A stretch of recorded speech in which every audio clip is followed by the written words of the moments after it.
So welcome to the webinar, everyone.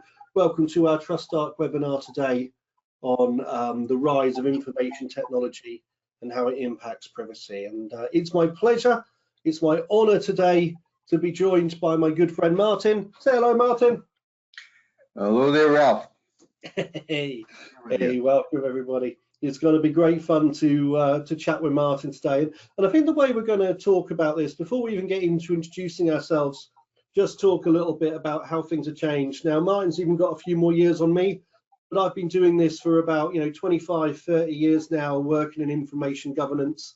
It really has changed from little bits of paper held in manual filing systems to large cloud-based implementations. And I think what's really changed for me over those years is the scale of information, the fact that we've moved from databases through to emails. And I remember my first boss printing off their emails and putting them in their physical in tray, to give you an idea of my age. And then we've gone through from mobile apps, data centers, all the way up to sort of cloud and virtual machines. In fact, when I used to teach data protection and information security to people, I used to teach this wonderful onion model, this castle model, where you have these layers and defense in depths. But as I kind of got older, I realized there was no data inside my castle anymore. The data is all out there. The data is all on mobile devices. The data is all in third-party providers, in cloud data centers. And, coupled with that, we've had this sort of explosion of technology where we gave individuals all of the tech to be able to achieve really great things. But of course, none of the skills or the training in how to manage the data that our old archivists and our librarians used to have for manual data. Martin, you've been in this industry, I hope you don't mind me saying, a little bit longer than I have. Is it a sort of similar picture than you've been seeing? Everything you're saying is spot on. It's exactly right. Back in the day, when we were managing our data centers, and I've managed a few very large implementations of this stuff. We thought that we needed to secure our technologies by building very high walls. To Ralph's point, it was only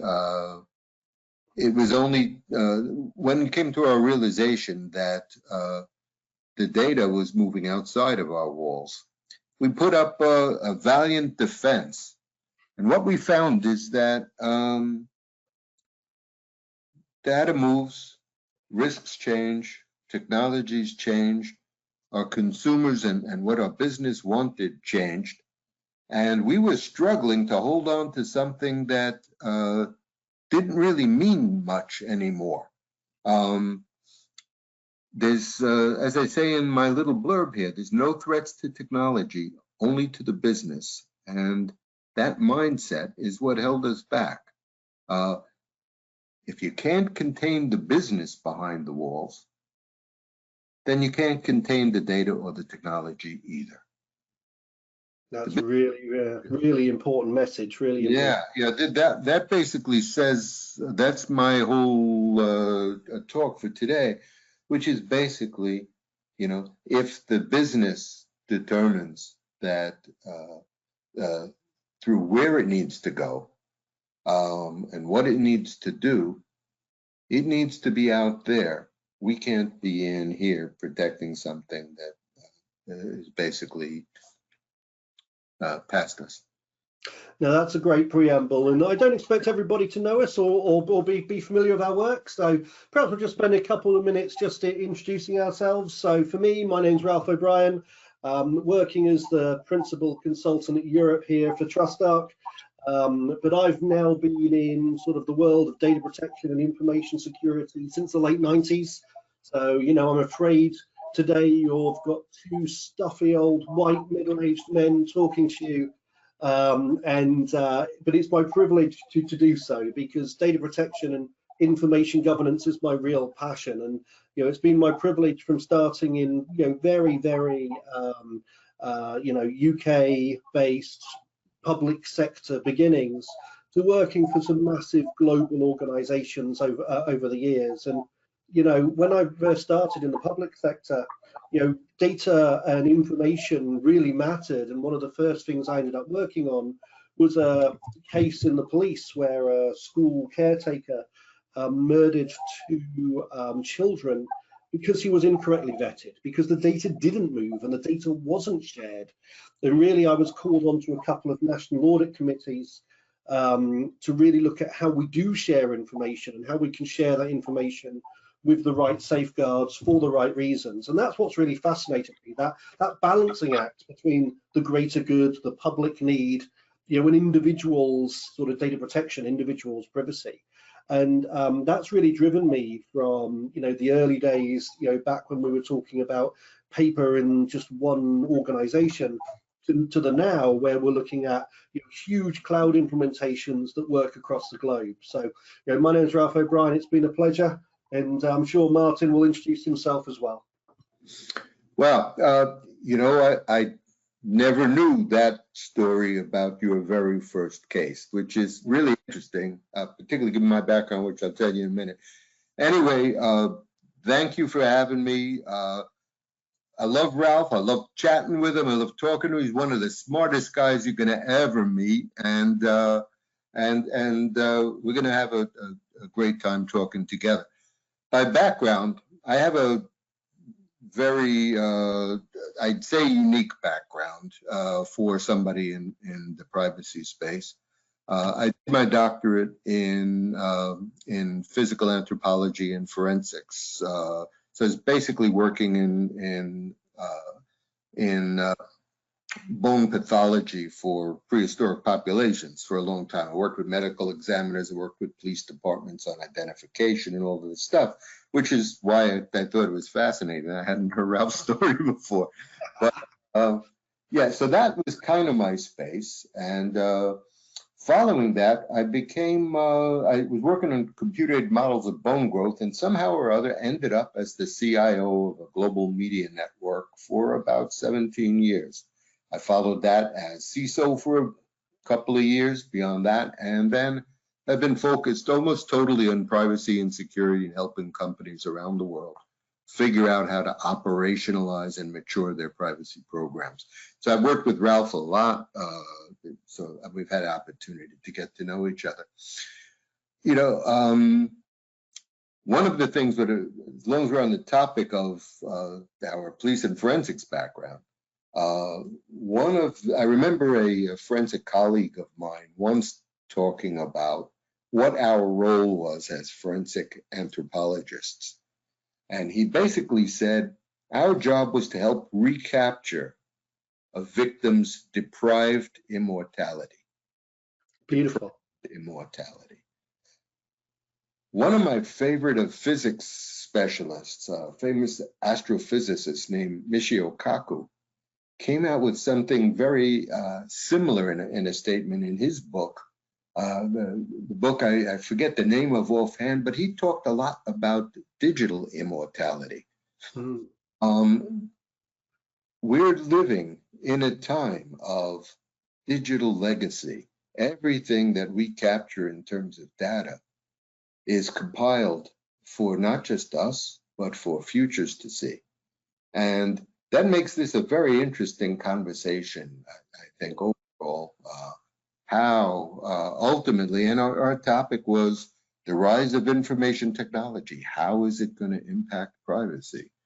Well, this is the topic. Yeah. And I think that's really fascinating. I mean, I love this cartoon. This cartoon was from the one on the left, was from the New Yorker way back in the 90s. I don't know if you remember it, Martin, but the idea was about how easy it was to catfish people on the internet, right? How easy it was with online dating or online chat rooms, that nobody knew who you were and you could be anybody you liked. And I certainly remember my first sort of internet uses way back in the 90s being almost quite excited and quite scared about the people I met online. Some people thrilled me, some people revolted me, right?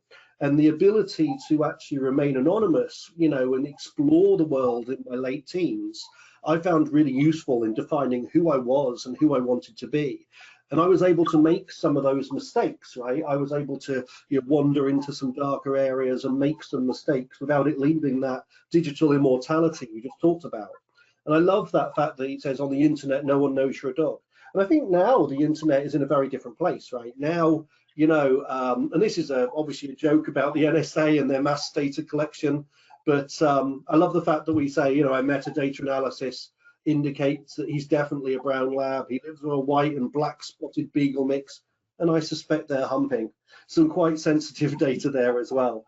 And Martin, so have you seen that sort of change the same way I have? Have you seen that change from, an almost anonymous internet to a very curated, very tracked and surveilled experience? Absolutely. The data is everywhere, but it has to be everywhere. Just think of the direction that the consumerization of the technology has taken. I remember, when I said in my in my first slide that we were held back by not recognizing this wave of consumerization that was coming at us. The business was asking, the business was saying, give us these internet out there tools. And we're saying, no, we're the IT department. You'll use our inside tools. And they're saying, but no, that's not where we're going.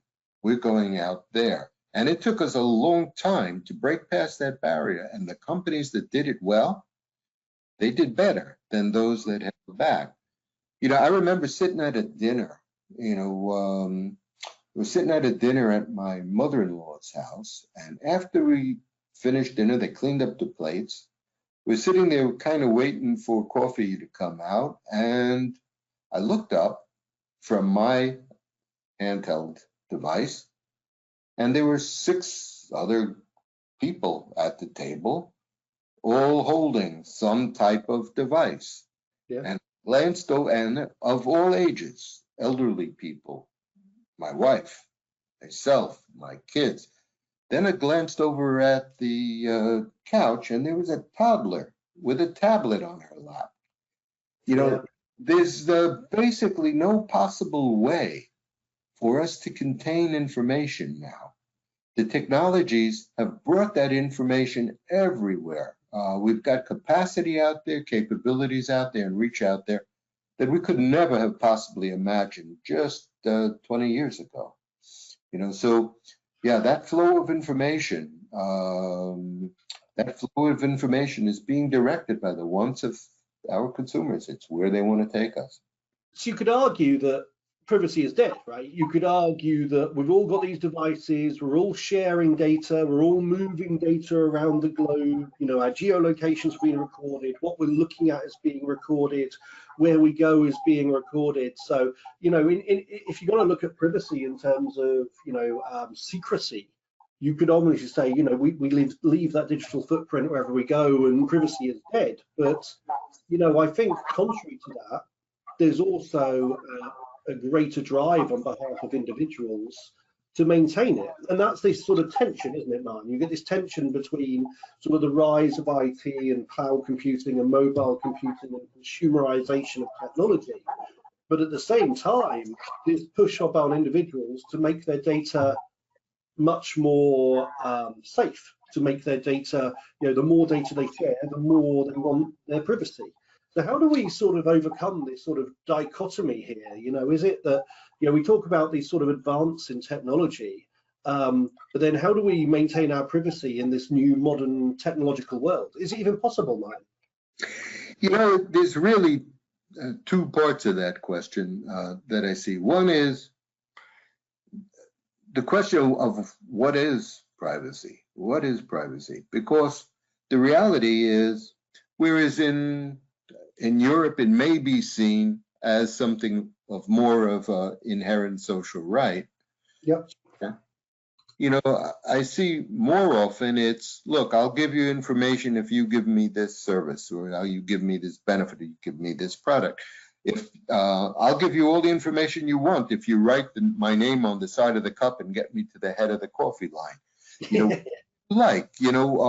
We have a very different perspective of what privacy is here and in Europe and probably in the rest of the world, because we're driven by different economic and political factors and grown up in different ways.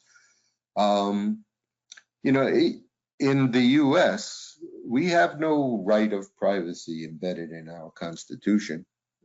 It's basically, we have an implied right, which we sometimes call the right of quiet enjoyment.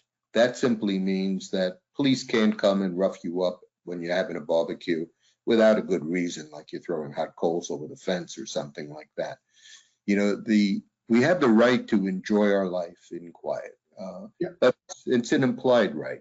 And much of privacy here is, in fact, implied rights. I put in my book, let me just to make sure that I get the line right, a statement which said, privacy is a derived right. It's derived from the willingness of others, compelled or not, to grant it. A big part of what's real in privacy now. We have privacy laws. We only have privacy laws because there's an assumption out there that there's something not working. If everything was working, we wouldn't make laws.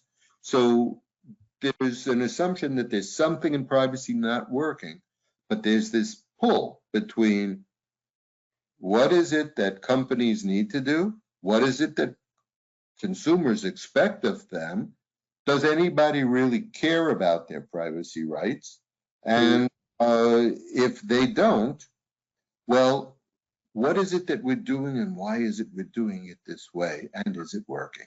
You know, yeah, so I love what you're saying there. I really do. And you're perfectly right. In America, you know, you'd call it privacy. Actually, I actually like the fact that in the EU or in Europe, they actually call it data protection and not privacy, because privacy to me kind of implies almost this, as you say, this fundamental right of, you know, you can't do anything with my information.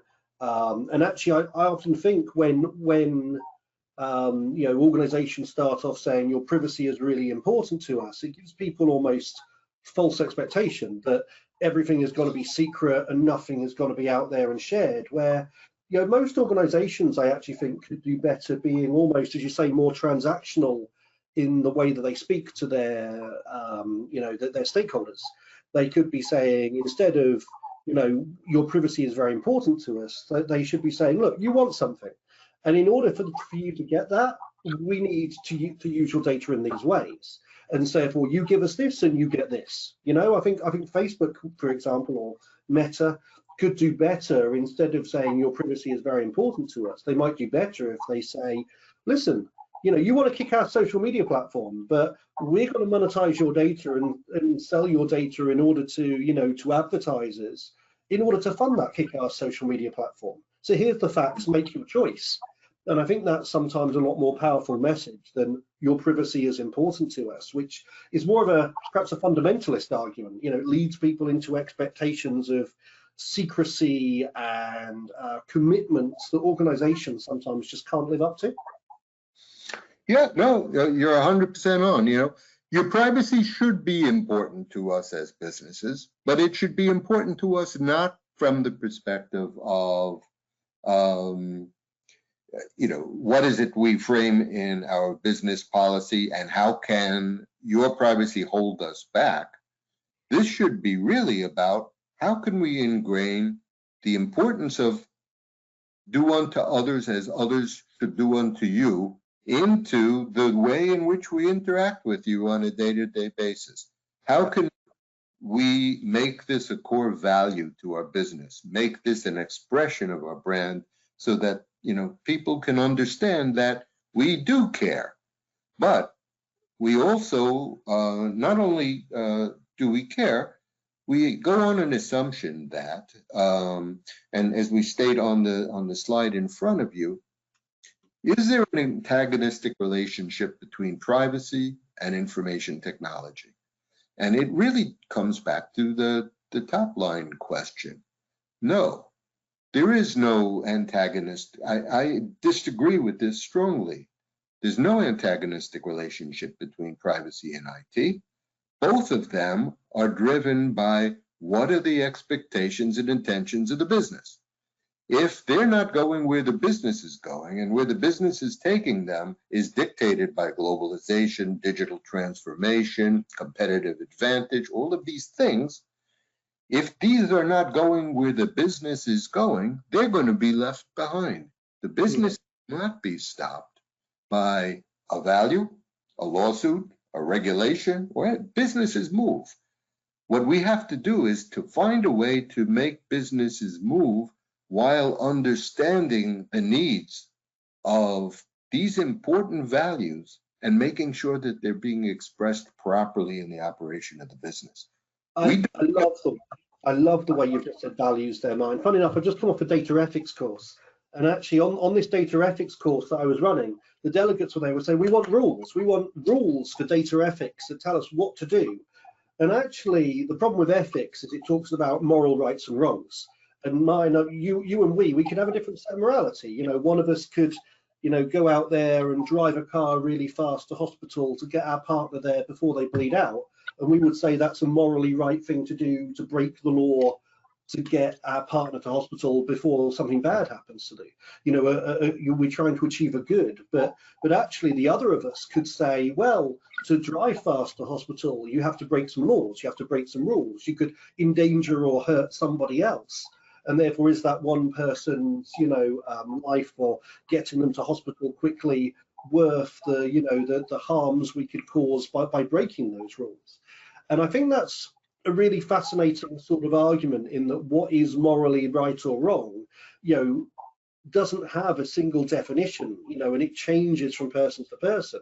So I often tell people it's really about values. It's about finding out the values of your stakeholders, because, you know, the value of your business, as you've just said, is you want to make money, right? You want to go out there, you want to use data, you want to make money. But in order to do that, you have to monetize the data of individuals who want their privacy. And so the question is what values have you got? How do those values compete or trade off or rub against each other? And what compromises are you willing to make to either A, make the money, or B, keep people from harm, right? So how are we going to get that balancing act right? How are we going to make those compromises? Because I don't think it's a one or the other. You know, you just said it is not a dichotomy, and the fact that it's privacy versus is a bit of a false dichotomy. You know, it's the technology is neutral. It's just down to how we use it. Would you say that's fair? I think more than fair. And you know, the reality is we talk about technology versus privacy. Okay, technology or security versus privacy.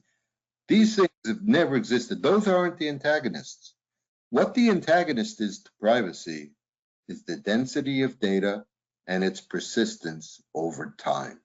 Those are the three things that are antagonistic to privacy, because the more data that you put in one place, data lakes, data oceans, all of this kinds of stuff, the more data you put into one place, the more opportunity there is for the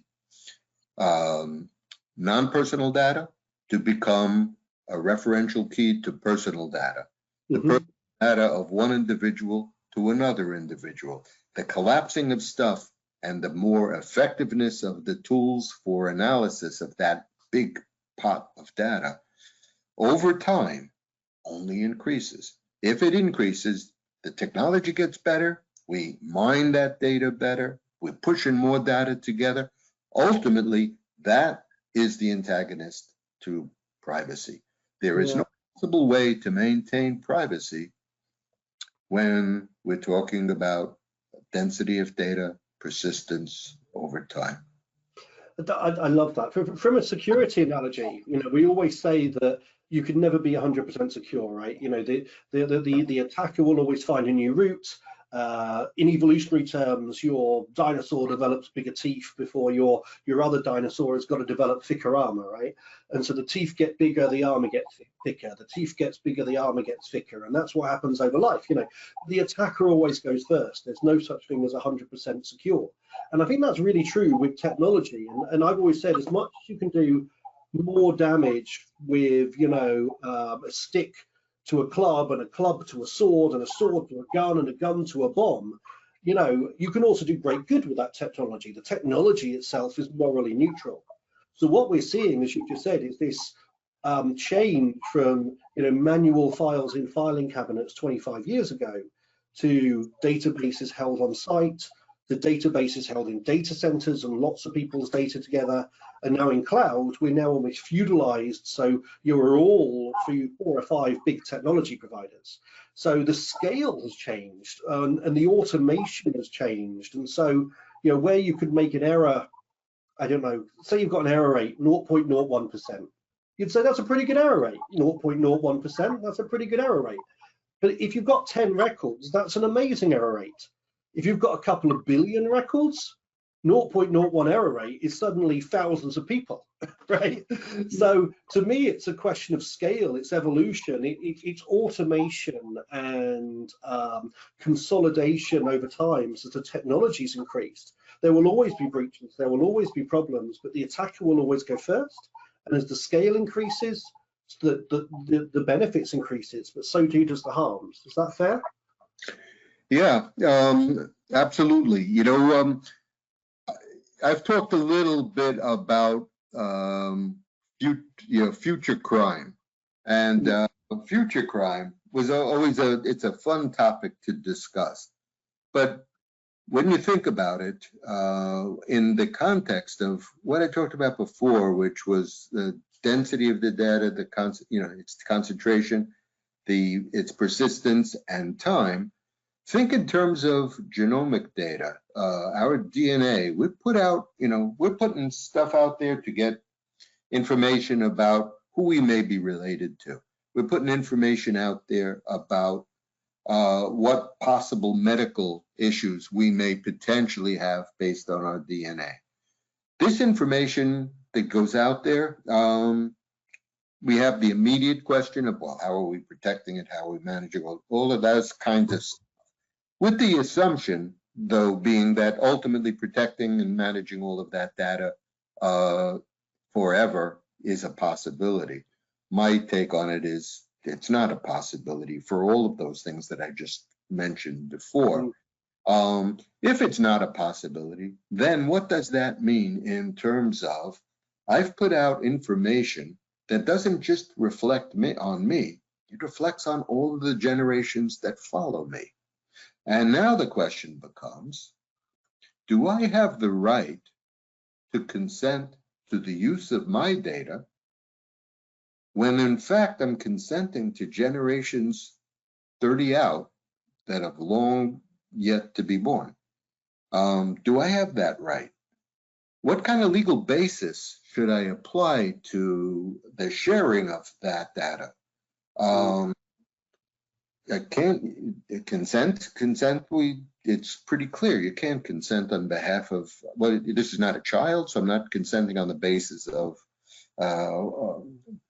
another questionable practice of the use of my child's information. These aren't your children. This is 30 generations out. Yeah. So I can't consent. What other kind of legal basis can I have for sharing? Well, I'm sharing for the public good or the interest of the individual. How can you do that if you don't know the context of the environment in which they're going to live? How would you know what's the public good? How would you know what's in their interest? We're doing things now with technology and with supposed privacy that may have ramifications for a whole bunch of different things yet to come. A lot to be thought out there. The quote I always remember, it's the convenient solution of today becomes the mandate of tomorrow, right? And never is this better demonstrated. Again, I'm going to go back to my time in the police. So 20 years ago, 2001, just after the September 11th attacks in America, we had our own, which we call 7/7 here in the UK. The police here, they wanted to do a ring of steel around London, they called it. So they wanted to create a load of cameras around the city of London for anti-terrorist reasons that would record number plates going in and out of the city for anti-terrorist purposes. And I remember sitting with the ICO, the Information Commissioner over here at the time. And the ICO said, this is really dangerous technology, something that could automatically look at a number plate and look you up against a database. And they said, well, we're going to allow it on a one-off exemption for anti-terrorist reasons for 12 months around London, but then it has to stop. Where's ANPR now? I asked you. ANPR, automatic number plate recognition. Now it's on every garage, petrol station forecourt, gas station forecourt, every supermarket car park going in and out of cities. And the original Ring of Steel around London is now what we call the congestion charge zone, used for emissions monitoring and paying a fee or a tax to go in and out of the city. So, you know, that's what I mean when I start saying that what we accept today becomes a mandate tomorrow, you know. Wow. So we're looking forward to that a little bit. And I think what's also very interesting is, for the first time, I think, in our history, we've got companies that are bigger than countries. And I think that becomes really interesting when we talk about regulatory penalty and like the ability of a regulator or a national legislation in order to take on a company. And I don't know what you're seeing in the US, but is it fair to say that some of the bigger tech companies are, you know, almost in defiance of regulation? I would absolutely have to agree with that, but it's not so much, I think, 100% the fault of the large companies. It's equally the fault of regulation, which simply is not fully cooked yet. It's not gelled, it's not clear, it changes every other week. The supervisory authorities don't agree. When they do agree, they don't agree with the courts. You know, how does a company build a plan for moving forward when it doesn't know what it has to work with? You know, there is this dance. It's a legal dance. We'll go back and forth with regulators and courts and all of this stuff. But the reality is, only when we have a clear perspective of what is needed to do will we move forward. And only when we can do that can we mature privacy. Because privacy, to be matured, needs to become something that we can measure. We need to be able to look at it and say, we've implemented this, we've had X success with it going forward. I can compare with where I was last time I looked. I can compare with it the rest of my organization is, and I can see where I'm having success, where are my barriers, what do I need to tear down. But for that to happen, you need clarity. And without clarity, you can't get to that kind of management and governance.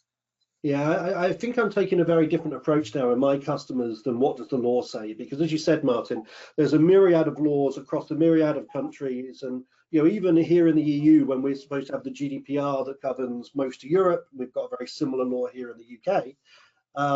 You know, that law doesn't say yes or no. It asks for good data governance according to a set of principles. So it says, hey, the amount of data you collect must be appropriate, and you should keep it no longer than necessary. And it uses those words like appropriate and proportionate and necessary because it's a general law, and the regulators really struggle to, as you say, agree on its implementation. And actually, for most businesses, you know, the risk of actually regulatory penalty is quite small, especially if you're large enough to be able to argue it in court. So I actually haven't really sold for a long time on this point about regulatory penalty. I've moved away to it's what actually on this slide I'm referring to here as blocker to builder. This idea of moving away from legal compliance, where you're the data protection person who says, no, you can't do that, the law says no, to actually making it more of a design concept. You know, we talk about ethics and ethical activities, and that to me means bringing forward data protection instead of from a sort of a cost to the business, from a post implementation legal exercise to an IT design process where we're adding features and functionalities for the benefit of the consumer and the business that, you know, designs data protection in almost at the code level. You know, and that's exactly the right approach, in my opinion. We talked about, is it IT's technology that's the barrier? The reality is everything IT has been doing and has been doing for the past 20 years, from the ability to encrypt a Word document, to be able to set your S3 buckets by default to privacy, to encrypted, That's true of all of the big global providers. Other companies are out there able to do least privilege at scale in the cloud. Companies are doing wonderful things and focusing on wonderful things. We call them, or loosely we call them, in the category of pets, privacy-enhanced technologies, okay? Privacy-enhanced technologies, I break into two groups, privacy-enabled and privacy-enabling. We have a lot of privacy-enabling technologies, platforms. You know the names out there. TrustDoc is one of them, but we have a dozen different platforms that can help you to do all of the things you need to do to operationalize your privacy. Privacy-enabled technologies are technologies that, inherent in their design, protect your data, protect it from its exposure. We're seeing more and more of this stuff emerge. We're seeing more of this. I saw one particular that was, to me, amazing, the ability to do calculations on encrypted data, while it was still encrypted. We're doing some tremendous things with technology as it moves forward. So technology is never the barrier. It's the enabler of privacy. It's the business and its direction and making sure that there's an alignment between all of these motives and motivations and the ability to move forward. That's where, if there's any tensions at all that exist, that's where it is. But we've got some great technology out there. We have, and perhaps if technology is the problem and automation at scale is the problem, then perhaps I hate to say that technology could also be the answer. I think it only is the answer if we're aligning the technology with the people in the process, right? And I think that's what you've said here. You said align the principles, the policy, and the practice, right? So to me, sometimes throwing a technology tool at something is great, but garbage in, garbage out, right? So you've got to understand what you've got and why you're doing it, and use the right solution in the right place. So for me, it's about building things into process, making sure that those right interventions are in there at the right time, and that the leadership are giving out the right messaging to enable the business that data protection and privacy, these aren't burdens or problems, these aren't barriers to us running a successful business, but they're our path to it. It's a positive sum, it's a win-win situation. If we're going to add in these design technologies and solutions into our processes, then we're going to enable the customer, we're going to enable ourselves, everybody's a winner, as they say. And that makes privacy a core value, something that's designed in rather than something that's bolted on after the fact. And that's got to start with the leadership, right? No, absolutely, it's with the leadership. The power of a CEO making the statement,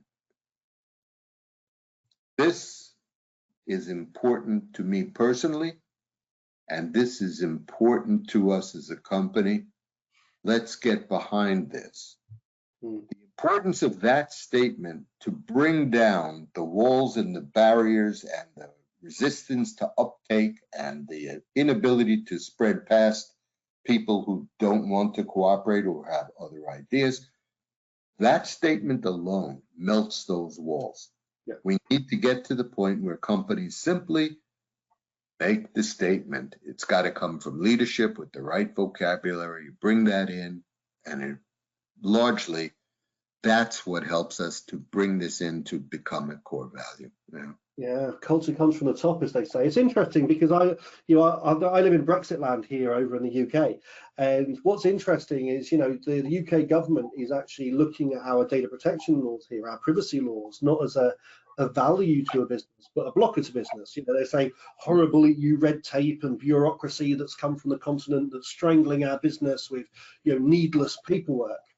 And I'm not sure I disagree in some ways, in that if you look at data protection as a legal compliance activity, which you're doing with a heavy heart because some external law says you have to. I think it will always seem to be a bureaucracy strangling negative thing in your culture.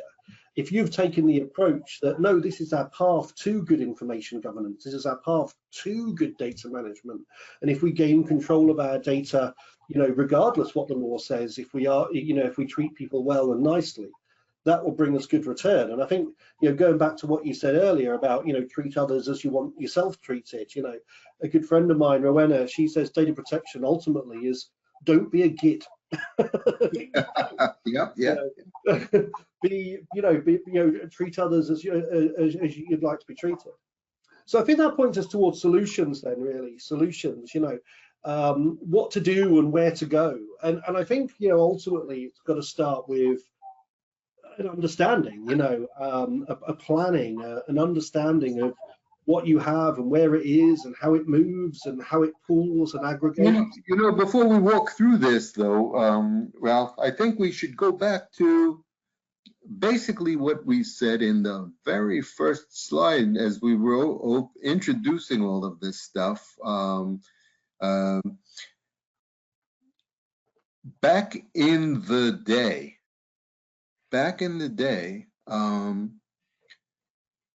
the compilation of data about your processes was something that we all did. This is not foreign to a business. We always did records of processing.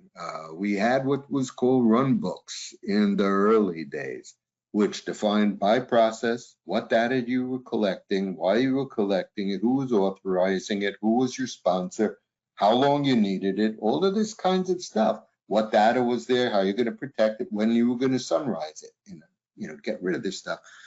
We had that. We had processes like what we call one-pagers. Today, that would be the equivalent of a DPIA. A one-pager basically is a description again. Here's what we plan to do. What is the impact? Did we look at it to sufficient detail so that management can sign off and say yes or no? I accept the risk. I don't accept the risk. I accept the cost. I don't accept the cost. These are things that are core to business. We know how to do this stuff. For some reason, we've forgotten. And regulators are trying to push us back to remembering this is what we need to do effective data control. Yeah. And let me turn you back then to reintroduce those concepts, Ralph. Yeah, the concepts aren't new, are they? I mean, going back, as you say, 25 years, albeit looking at things on paper and moving things into the digital realm, the concepts were the same. It was you understand what you've got and where it is, and then introduce the right level of control to manage your risks, yeah, and then review it, monitor it, update it. And I don't think that core message or terminology has changed. The only thing I think that changes, obviously, is scale, right? Scale has changed. The problem is much bigger, and we gave people all of the technology and all of the tools, but perhaps none of the skills and knowledge that your archivist or your librarian used to have. And so things spiraled out of control. Organizations lost that eye on where things were, and now I think with things like EDRMS and electronic documents and records management systems, they're now trying to get back on top of that sort of mountain of where is the data and how can I regain control. Yeah, it really comes when you refer to it as scale.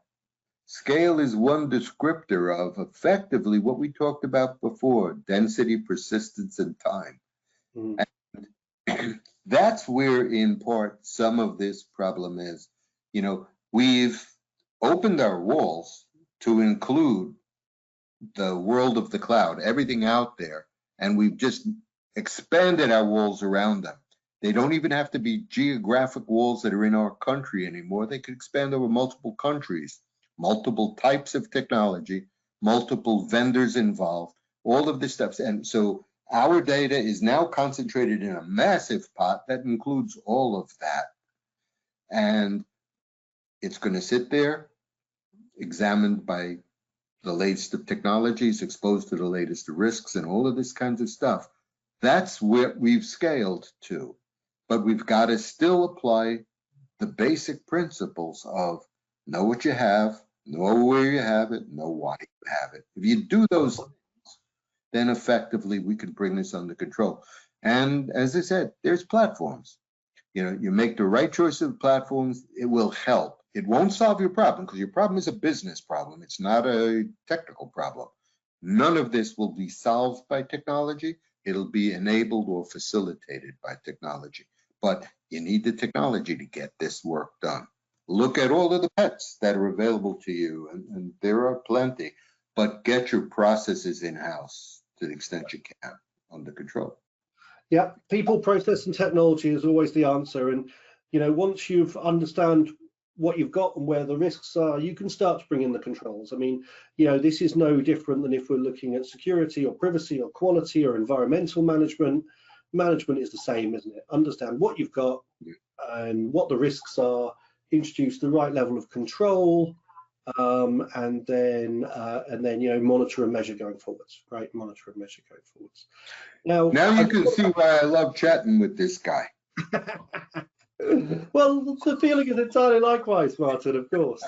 So, you know, just before we leave today, I just want to offer anyone an opportunity to ask questions. Now, we've kind of dealt with a couple of questions as we've been going through, but just before we close for today, we just want to make sure that anyone who has got a chance to ask questions. Now, it probably feels like we've been covering something fairly generic here or very high level and very theoretical, but I think this has got some very practical roots, right? This has got some very practical roots into the technology, the problems that a lot of businesses are facing today. And I've got a question here. The question just simply says, where do I begin? I think we just answered that one, mine, but where do you begin? How do you start, Martin? Yeah, where I generally look to begin is look at your business entity structure.